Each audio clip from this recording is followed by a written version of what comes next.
할렐루야. 여러분의 삶과 가정 가운데 하나님의 놀라신 은혜가 있기를 간절히 축복합니다.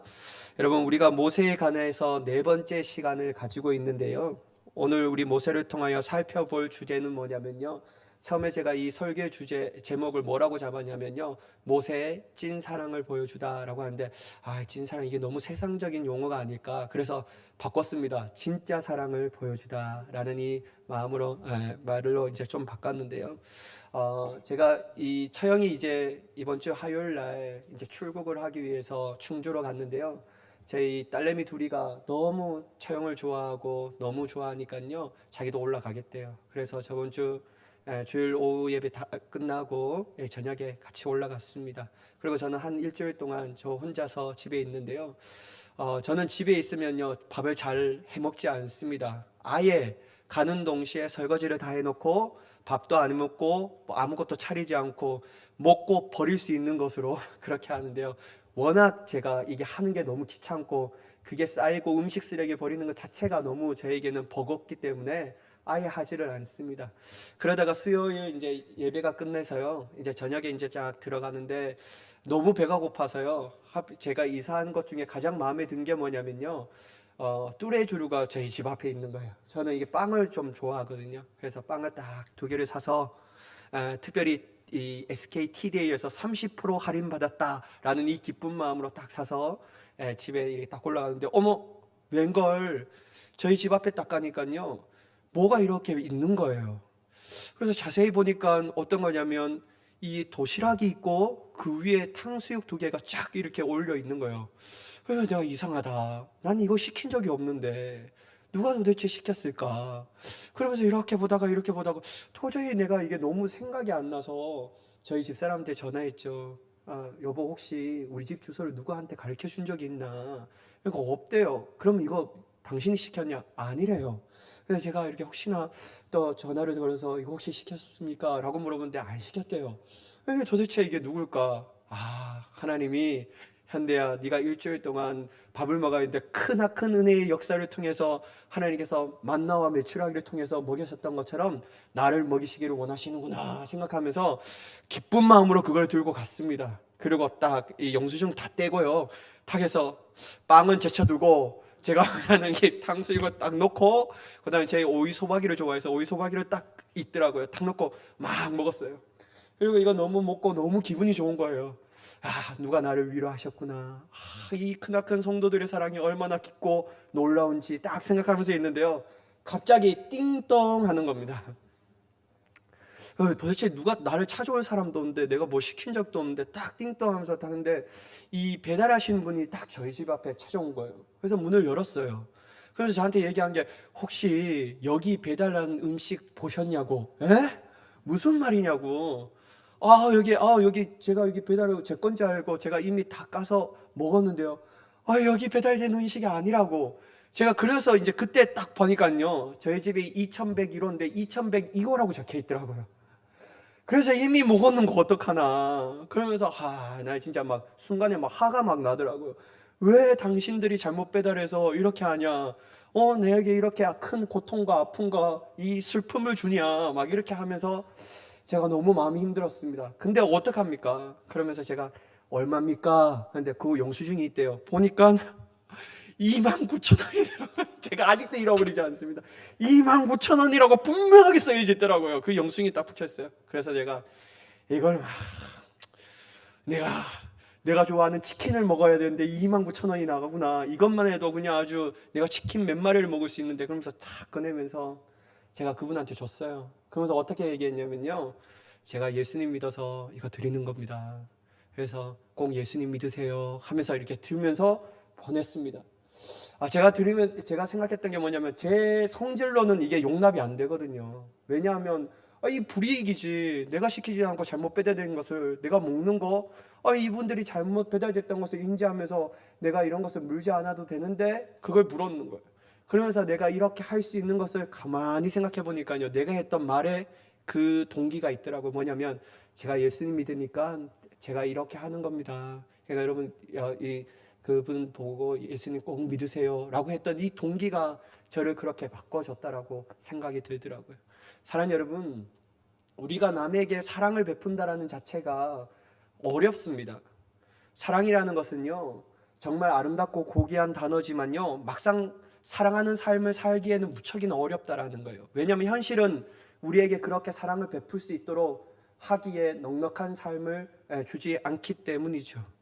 물론 여러분, 자신이 마음에 드는 이성을 사랑하는 것, 자신이 좋아하는 사람들을 사랑하는 것은 무척이나 쉬운 일입니다.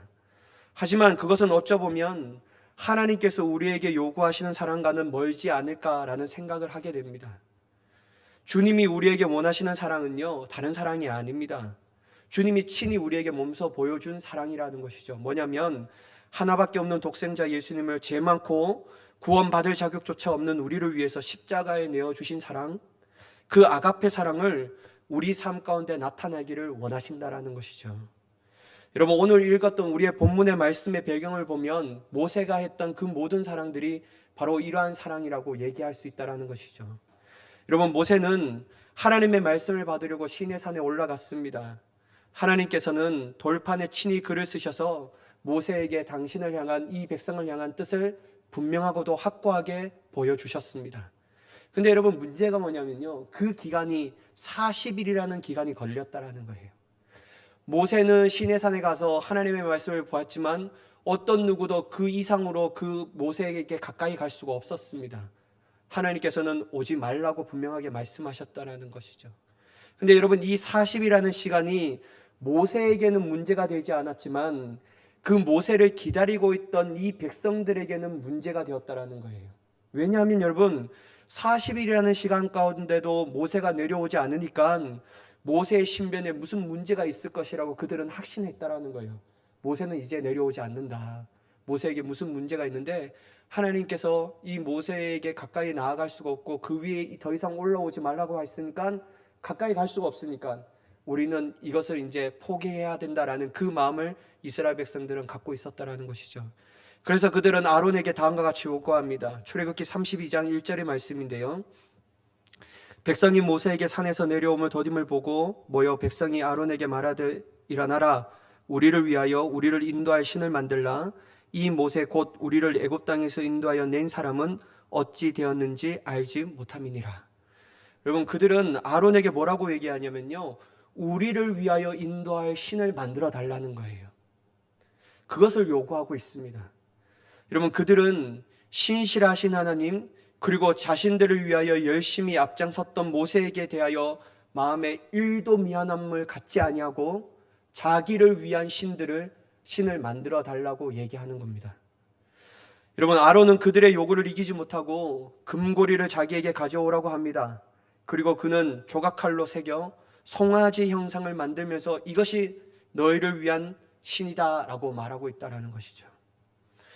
여러분, 아론은 이스라엘 백성들의 아주 인간적인 요구에 절대로 하지 말아야 할 것을 하였습니다. 우상의 형상, 즉 금송아지를 만들어서 이것이 하나님이라고 말하는 죄를 범하였다라는 것이죠. 근데 여러분, 이들은 우상의 형상인 금송아지 앞에서 이스라엘 백성들이 어떻게 했냐면요, 그 앞에서 번제를 드리고 춤을 추며 즐거워하고 먹고 마시며 일어나서 뛰놉니다. 여러분, 이 모습에 대해서 이 주석가들은 어떻게 표현하냐면요, 아주 이방 종교의 축제의 전형적인 모습이라고 얘기한다라는 거예요. 하나님을 예배하는 모습은 이것이 아니었다라고 말하죠. 특별히 여러분, 여기서 뛰놀았다라는 히브리어 단어로는 차크라는 단어를 사용하는데요, 이 단어가 뭐냐면요, 힘겹게 떠들며 뛰놀다라는 뜻인데 곧 육체적 환란을 포함하고 있다라는 겁니다. 환락을 포함하고 있다라는 거예요. 당시 이방 종교에서 항소의 신은 힘과 생산을 상징하는 것으로 인식되었기 때문에 그 형상 앞에 뛰노는 것은 곧 다시 말해서 성적 타락의 모습이 나타났다라는 거예요. 여러분, 그들은 하나님이라고 말하는 이 항소신 앞에서 하는 것은 뭐냐면 철저하게 우상을 섬기는 모습으로 다가갔음을 우리는 알 수 있습니다. 여러분, 만약 그들이 진짜 홍해를 가르치며 자신들을 구원하신 하나님을 제대로 알았다라면요, 모세가 40이라는 그 긴 시간 가운데 아직 내려오지 않았더라도 그들이 해야 할 일들은 우상을 만들어내 달라고 말하는 것이 아닙니다. 그들이 해야 할 가장 이상적인 모습이 뭡니까? 모세를 위하여 기도하는 것이죠. 하나님, 모세를 건강하게 우리에게 다시 내려오게 하게 해주세요. 그렇게 하나님 앞에 기도하는 겁니다. 그리고 신실하신 하나님의 놀라운 역사를 간절히 기대하는 마음으로 포기하지 않고 하나님께서 우리에게 은혜를 베풀어 달라고 기도하는 것이 바로 그들이 해야 할 마땅한 모습인데, 이 모습은 온데간데 없고 인간적인 기다림에 지쳐서 모세는 아마 죽었을 것이다 라고 생각하면서 아론에게 우리를 위하여 신을 만들어 달라는 그런 말도 되지 않는 요구를 그에게 하는 것입니다. 여러분, 이러한 모습을 주님께서 아셨습니다.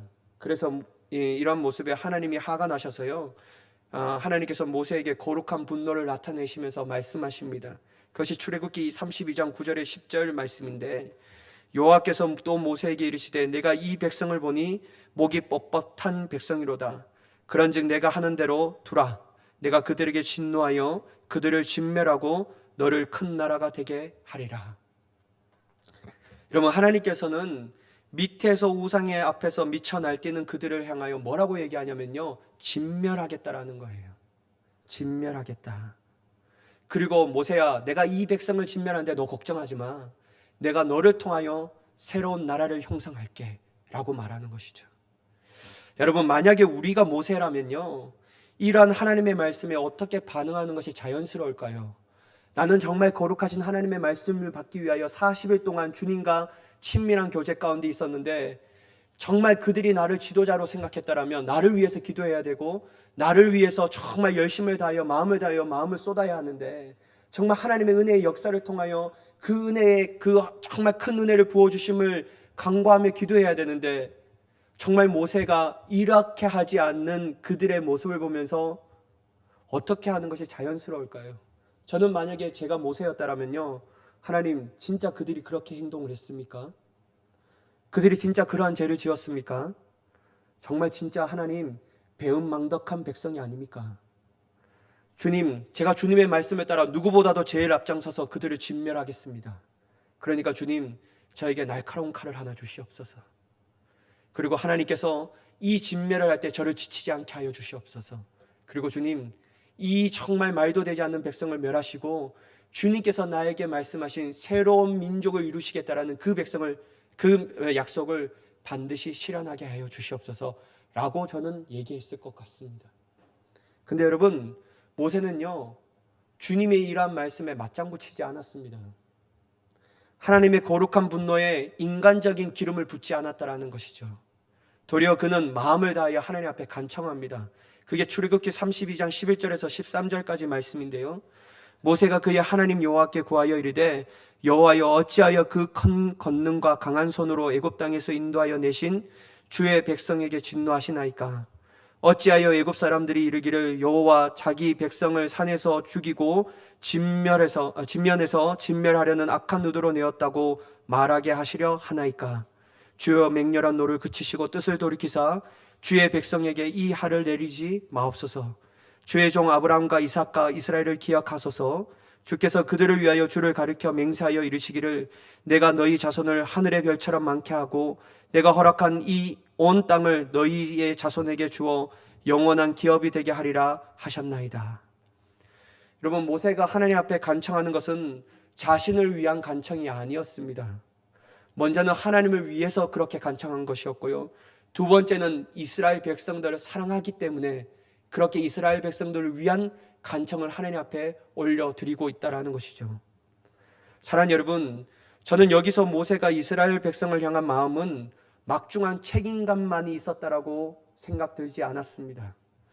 또한 이스라엘 백성들을 가나안 땅으로 인도할 때 이 이스라엘 백성들이 말도 제대로 잘 안 듣는 이스라엘 백성을 무거운 짐으로도 여기지 않았다라는 거예요.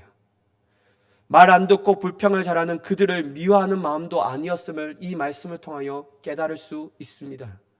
모세는요, 누구보다도 더 이스라엘 백성을 사랑하는 자였다라는 거예요. 진짜 세상 말로 이스라엘 백성을 향한 찐 사랑이었다라는 것이죠.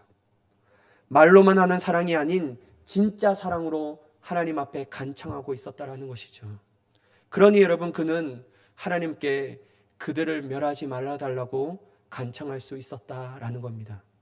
저는 모세의 이러한 간청하는 모습을 보면서 다음과 같은 첫 번째 결론을 내렸습니다. 진짜 사랑은 하나님을 사랑하고 신뢰하는 사람만이 할 수 있다라는 것을 말입니다. 여러분, 우리가 진정으로 하나님을 사랑한다면요, 하나님을 위해서라도 우리는 말만을 가지고 다른 사람을 사랑할 수는 없습니다. 하나님께서 우리를 얼마나 사랑하시는데, 얼마나 모든 사람이 구원받기를 원하시는데, 어찌 여러분 우리가 무엇이간데 내가 남을 정죄할 수 있고, 내가 남을 비판할 수 있고, 내가 남을 업신여길 수가 있냐라는 거예요. 내가 하나님의 사랑을 받았는데, 내가 그 사랑으로 하나님을 사랑하는데, 어찌 여러분 내가 다른 사람들을 정죄하고 비판하고 원망하고 불평하고 그들을 정말 잘 안 되기를 바라는 마음으로 나아갈 수가 있냐라는 거예요. 그렇게 할 수 없습니다, 여러분. 하나님의 사랑을 경험한 이상 그 사랑이 우리를 그렇게 하지 못하도록 우리의 마음을 막 이끌 것입니다. 따라서 우리 모두가 하나님을 위해서라도, 또한 하나님을 전심으로 사랑하기에 입술만 외치는 립서비스의 사랑이 아닌 진짜 사랑으로 모든 사람을 대하게 되는 줄 믿습니다. 이 사랑으로 여러분 우리가 모든 사람을 사랑해야 된다라는 거예요. 이것이 여러분 진짜 사랑입니다. 진짜 사랑이에요. 여러분, 우리의 힘으로는 사람을 사랑하는 것은, 진짜 사랑하는 것은 어려워요. 이거는 불가능합니다. 그래서 여러분, 주님은 반드시 우리에게 얘기하기를 하나님을 내 마음과 뜻과 마음을 목숨을 다하여 주님을 사랑하라. 이것이 첫째 계명이니 둘째 계명은 이와 같으니 이 사랑으로 내 이웃을 사랑하라라고 분명하게 말씀하고 있다라는 거예요. 그래서 여러분, 우리가 하나님을 사랑한다면요, 그 사랑이 우리를 이웃 사랑으로 인도하게 되는 줄 믿습니다. 이게 진짜 사랑이에요. 진짜 사랑. 그런데 여러분, 우리에게 있어서 원칙이 없는 무분별한 사랑은 경계해야 한다는 거예요. 쉽게 말하면 여러분, 내가 하나님을 사랑하기에 죄를 지은 그 사람뿐만 아니라 그 죄까지 우리가 이해하며 용납해야 한다는 것은 무분별한 사랑이라고 얘기할 수 있다는 거예요. 여러분, 하나님은 이러한 사랑은 우리에게 하라고 말씀하신 적이 없습니다. 사랑하기에 그 사람이 지은 죄까지 이해하며 뭐 좋은 것이지 뭐 그냥 넘어가는 것이 가장 좋은 거야 라고 하나님 앞에 행동하는 것은 여러분, 그건 진짜 사랑이 아니라는 거예요. 하나님께서 이러한 원칙 없는 사랑, 무분별한 사랑, 죄까지 그대로 이해하고 돕고 용납하는 사랑을 우리에게 하라고 말씀하신 적이 없습니다. 그러므로 여러분, 두 번째 사랑은요, 진짜 사랑은 반드시 하나님의 원칙을 품고 있어야 한다는 거예요. 여러분, 25절 26절의 말씀을 같이 보도록 하겠습니다. 제가 봉독하겠습니다. 모세가 본즉 백성이 방자하니 이는 아론이 그들을 방자하게 하여 원수에게 조롱거리가 되게 하였습니다. 이에 모세가 진문에 서서 이르되 누구든지 여호와의 편에 있는 자는 내게로 나오라 하매 레위 자손이 다 모여 그에게로 가는지라. 여러분, 모세는 산에서 내려올 때 그들이 그 송아지와 그 춤을 추는 것을 보고 크게 노하여서 하나님께서 친히 당신에게 주셨던 이 두 돌판을 가지고 어떻게 했냐면요, 던져버린 겁니다. 그리고 여러분, 그들이 만든 금송아지를 철저하게 갈아버립니다. 그리고 그것을 물에 섞어서 모든 사람들에게 마시게 해버렸다라는 거예요. 그러면서 이 백성에게 다음과 같이 선포하는데 뭐라고 얘기하냐면요, 누구든지 여호와의 편에 있는 자는 다 내게로 오라. 누구든지 여호와의 편에 서 있는 자는 다 내게로 오라라고 그들에게 결단을 촉구하고 있습니다. 여러분, 모세가 이렇게 말하는 의미가 무엇일까요? 최후 통첩을 하기 위해서 이렇게 하는 것일까요? 아니면 겁을 주기 위한 하나의 수단으로 이렇게 하는 것일까요? 여러분, 그렇지 않습니다. 모세가 이 말을 선포할 때 모세에게 여전히 그들을 향한 사랑이 있기 때문에 그들이 그 죄로 인하여 죽음을 당하지 않기를 원하는 마음으로 회개를 촉구하고 있다는 거예요. 너희가 그 죄를 범한 것이 사실이지만 그럼에도 불구하고 내가 너희를 사랑하기 때문에 기회를 줄게. 누구든지 회개하고 여호와 편에 서는 자는 죽음을 면할 것이라는 거예요. 여러분, 모세는 진짜 사랑이 있었기 때문에요, 그것도 하나님의 원칙을 품는 사랑이 있었기 때문에 그들에게 회개를 촉구하고 있다는 것입니다. 비록 그들이 우상을 참여하고 그 앞에 기뻐 날뛸지라도 지금 그들이 자신들의 죄를 깨닫고 회개하며 자신에게 나와 하나님의 편에 선다면 용서함을 받을 수 있다는 것이죠. 저는 바로 이것이 하나님의 원칙을 품고 있는 진짜 사랑이라고 생각합니다. 모세는 그들을 무조건 사랑하기에 인류애가 넘쳐났기 때문에 그냥 좋은 것이 좋은 것이기 때문에 돕고 지나가는 사랑을 베풀지 않았습니다. 그 죄까지 다 받아주는 무분별한 사랑을 베풀지 않았다라는 거예요. 왜냐하면 그것은 하나님께서 원하시는 사랑이 아니기 때문입니다. 그래서 모세는 그들에게 회개를 촉구하고 있습니다. 죄를 지었을지라도 누구든지 회개하고 돌이키면 살 수 있다라는 것이죠. 이때 모세에게 나온 레위 자손을 통하여 하나님의 편에 서지 않았던 자들, 즉 회개하지 않았던 자들을 죽입니다. 각 사람이 그 형제를, 각 사람이 자기의 친구를, 각 사람이 자기의 이웃을 죽였다라는 거예요. 그리고 여러분, 그때 죽임을 당한 사람들의 숫자가 어느 정도였냐면요, 3,000명 가량이 죽임을 당했다라고 표현되고 있습니다. 그러니 여러분, 여기에서 우리가 깨달을 수 있는 것은 뭐냐면요, 하나님의 심판은요, 누구도 상상할 수 없는 준엄하시고 피할 수 없는 심판이라는 사실을 우리가 분명하게 마음에 새겨야 합니다. 그래서 여러분, 회개하라고 주님이 우리에게 사랑의 음성을 들려줄 때 돌이키며 주님 앞에 돌아오면 살 수 있는 줄 믿습니다. 하나님이 그 원칙을 품는 사랑을 우리에게 베푸고 계시다라는 것이죠. 사랑하는 여러분, 만약 모세가 아예 그들을 사랑하지 않고 죽이기로 작정해야 했다면요, 묻지도 않고 따지지도 않았습니다. 뭐하라고 묻습니까, 여러분? 그들을 사랑하지 않았고 오로지 인간적인 분노를 가지고 품고 있었다면요, 모세는 회개하고 하나님 편에 돌아오라고 말하지 않습니다. 그냥 자기의 양칼을 가지고 나고 하나님의 권능과 능력을 의지하면서 막 다 죽였을 겁니다. 그러나 여러분, 그에게는 하나님의 원칙을 품고 있는 사랑이 있었다라는 거예요. 그것도 진짜 사랑 말이에요.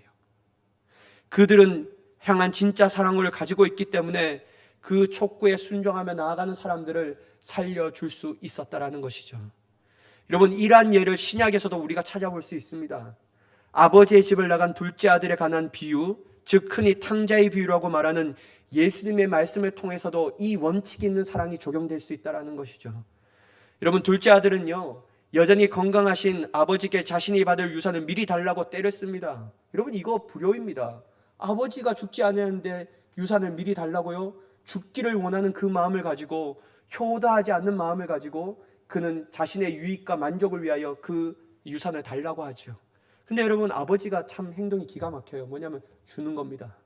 좋습니다. 그리고 이 아들은 아버지에게 받은 유산을 가지고 어떻게 하면요, 먼 타국으로 갑니다. 그리고 이 받은 유산을 가지고 허랑방탕한 일들을 저지르죠. 온갖 죄를 저지르며 삽니다. 근데 여러분, 결국 그의 모습이 어떠하죠? 자신이 가지고 온 아버지의 모든 유산은 한순간에 다 날려버립니다. 그리고 그는 돼지 우리 안에서 돼지가 먹는 쥐염 열매를 맺는 초라한 신세로 전락하게 되어버렸습니다. 이때 여러분, 둘째 아들이 다음과 같이 말하는데요, 누가복음 15장 17에서 20절까지 말씀입니다. 이에 스스로 돌이켜 이르되 내 아버지에게는 양식이 풍족한 품꾼이 얼마나 많은가. 나는 여기서 줄여 죽는구나. 내가 일어나서 아버지께 가서 이르기를 아버지, 내가 하늘과 아버지께 죄를 지었사오니 지금부터는 아버지의 아들이라 일컬음을 감당하지 못하겠나이다.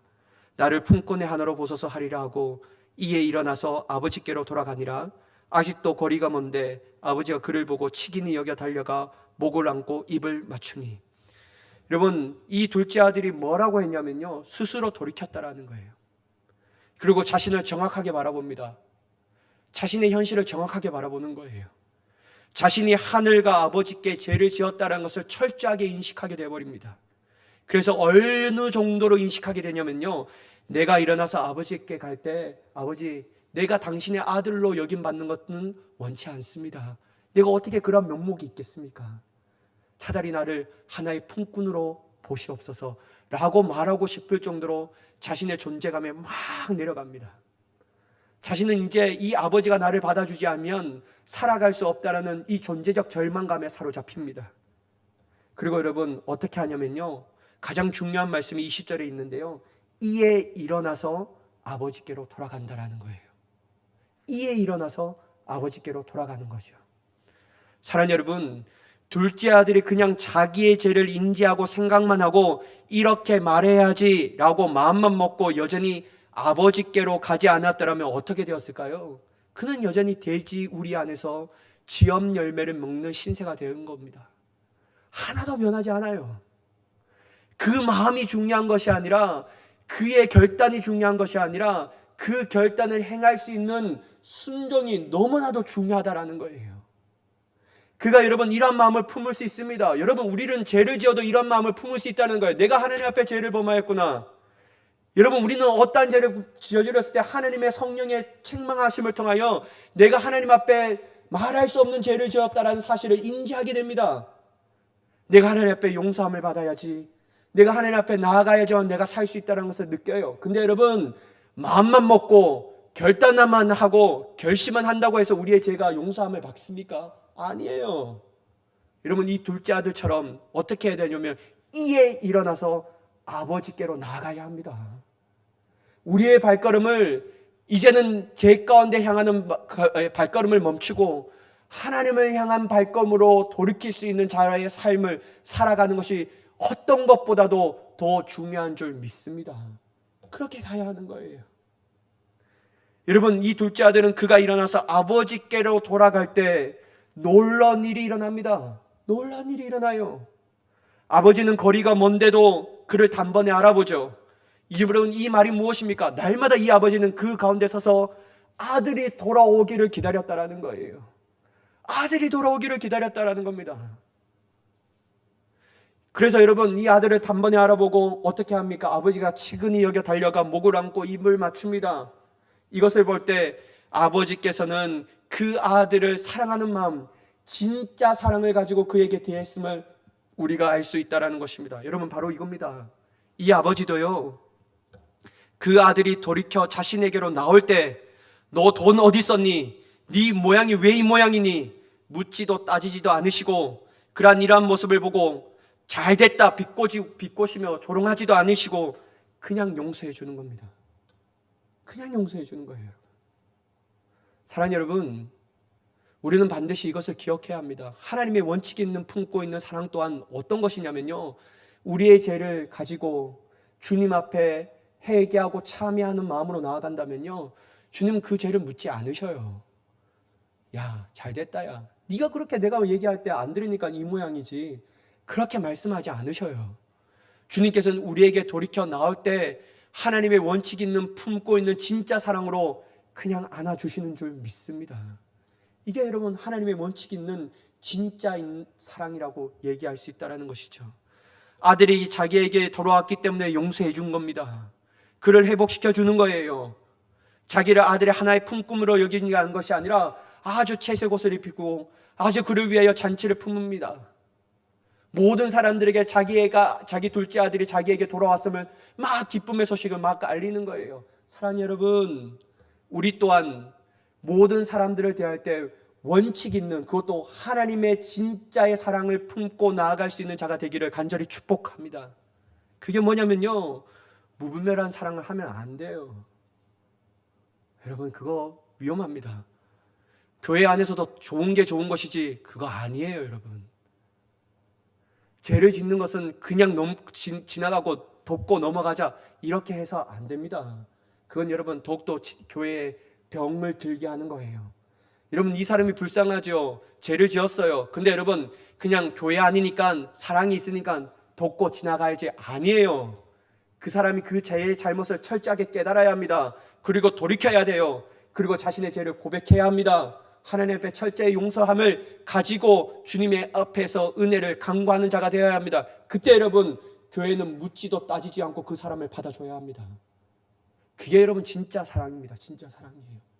그럼에도 불구하고 나는 받아줄 수 없어, 이거는 여러분 하나님의 진짜 사랑을 알지 못하는 교회이고 성도라는 것이죠. 근데 여러분, 그가 진짜 회개하고 돌이키냐면요, 우리는 묻지도 따지지도 않고 그를 가슴에 품고 그의 모든 것들을 이해하며 사랑으로 대할 수 있는 자가 되어야 될 줄 믿습니다. 그래서 여러분, 저에게 100번 말해도요, 저는 동성애를 인정할 수가 없습니다. 인류에 중요하죠. 인간은 중요합니다. 근데 여러분, 우리는 인본주의의 사상으로 이 신앙생활을 하는 것이 아니라 하나님의 중심으로 신앙생활하는 자입니다. 그래서 여러분, 동성애는 인정할 수가 없는 거예요. 왜냐하면 하나님께서는 이 동성애를 지극히 싫어하신다라고 성경의 여러 군데에서 분명하게 말씀하고 있기 때문입니다. 그래서 여러분, 신앙생활은요, 하나님의 원칙을 품고 있는 그 사랑으로 하는 것입니다. 교회 안에 있는 인본주의의 사상을 철저하게 배격해야 합니다.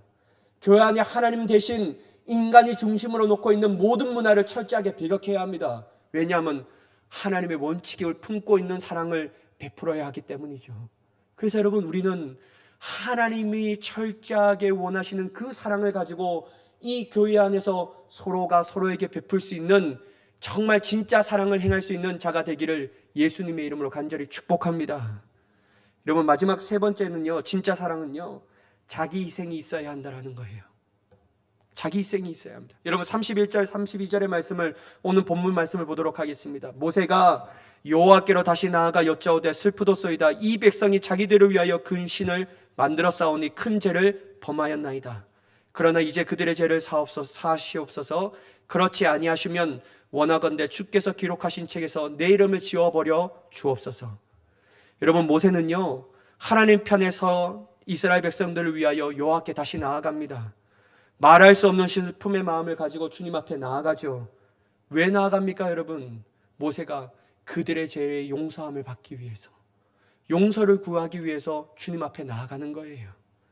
하나님께 나아간 모세는 그들의 죄를 사해달라고 간청합니다. 그리고 어떻게 얘기하냐면요, 만약 주님, 당신이 이 사람들의 죄를 사하지 않는다면 주님, 내가 원하는 것이 있습니다. 당신의 책에서 나의 이름을 지워주세요 라고 이 모세가 주님 앞에 간청하고 있다는 거예요. 이런 모세가 말한 책은 바로 생명책이라고 할 수 있다는 것이죠. 이게 어떤 의미입니까? 모세가 이 책에서 자신의 이름을 지어달라는 것은 이 자신이 구원받지 않아도 괜찮다라고 말하는 거예요. 내가 사랑하는 이 사람들과 같이 하나님 나라에 들어가야 되는데 하나님이 회개한 이들을 용서하지 않고 받아주시지 않는다면 나 또한 어찌 하나님의 나라 가운데 들어갈 수 있겠습니까? 그러면서 자기의 이름을 지어달라고 얘기합니다. 여러분, 이 자체가 모세는 엄청난 자기 희생이었다라는 거예요. 사랑하는 여러분, 모세는 그들의 죄의 사함을 받지 못하면 자신 또한 생명의 책에 기록되어 자신만이 영원한 생명을 얻는 것이 무엇이 의미 있는가에 대해서 곰곰이 묵상하였다라는 것이죠. 정말 그는 사랑하는 그들과 함께 영원한 생명을 같이 얻기를 원하였다라는 거예요. 자신이 사랑했던 사람들, 그것도 진짜 사랑으로 사랑했기 때문에 그들과 함께 가기를 하나님 앞에 원하였다라는 거예요. 여러분, 이러한 진짜 사랑이 아니면 어떤 것이 진짜 사랑입니까? 여러분, 어떤 것이 진짜 사랑이냐라는 거예요. 우리는 진짜 사랑을 말하지만 여러분, 우리가 이 세상 가운데 행하는 사랑이 자기 희생이 없는 사랑을 얼마나 많이 베풉니까? 우리는 고귀하고도 아름다운 사랑을 말하면서 여전히 내가 준 만큼 돌려받고 싶은 마음으로 사랑합니다. 아니, 자신이 준 만큼 더 크게 돌려받고 싶어 하는 마음으로 사랑을 베푼다라는 거예요. 이러니 만약 돌려받지 못하면 어떤 마음이 듭니까? 화가 나는 거예요. 이런 마음으로 여러분 사랑을 베푸니까 내가 돌려받지 못하니까 화가 나는 거예요. 화가 나는 거예요.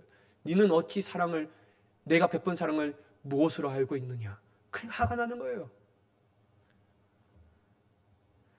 여러분, 이러한 사랑은요, 자기 희생의 사랑이 아닙니다.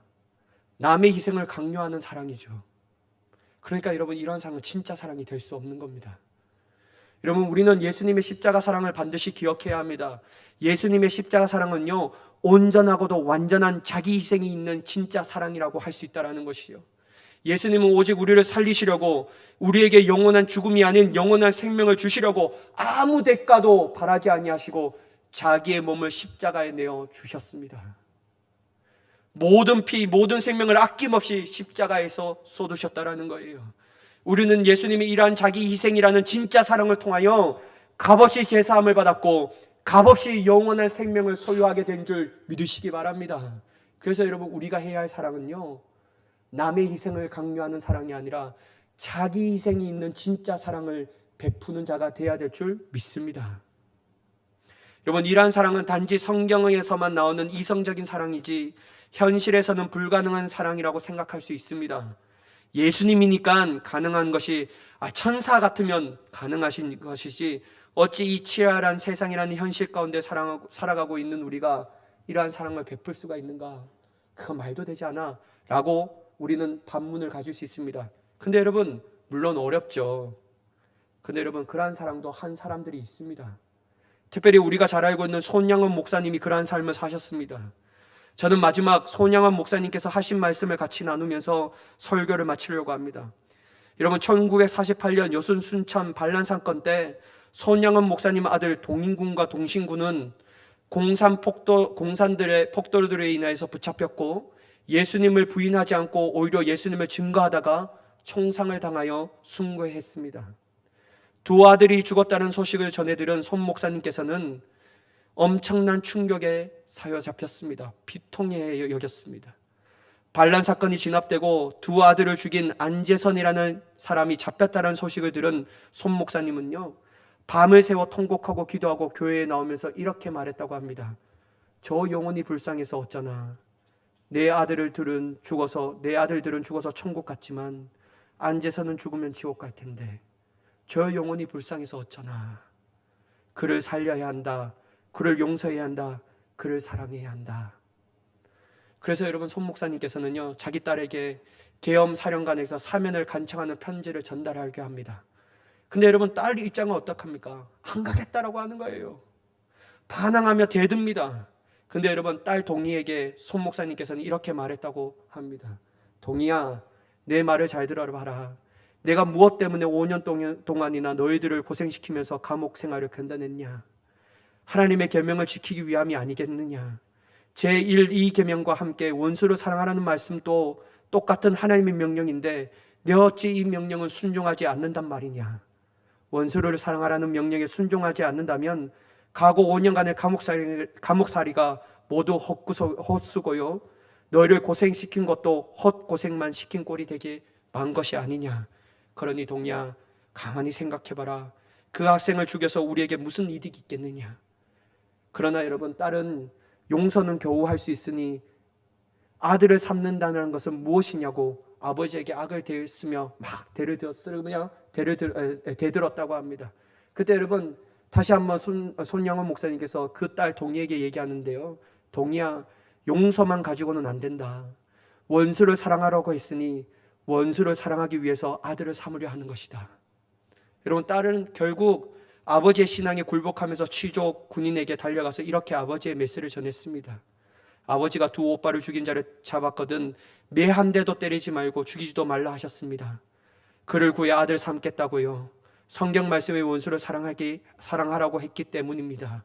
그러면서 이런 모습을 가지며 나아갑니다. 여러분, 자기 희생 할 수 있는 사랑이 있습니다.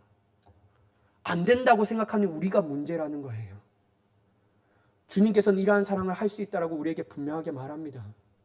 주님을 사랑하고 원칙 있는 품고 있는 사랑을 갖고 있다라면요, 원수까지도 사랑할 수 있는 마음이 우리에게 들게 하시는 줄 믿습니다. 우리 모두가 이 사랑으로 이 세상 가운데 승리하며 나아가는 저와 여러분이 되기를 예수 그리스도의 이름으로 간절히 축원합니다. 기도하겠습니다. 사랑의 하나님,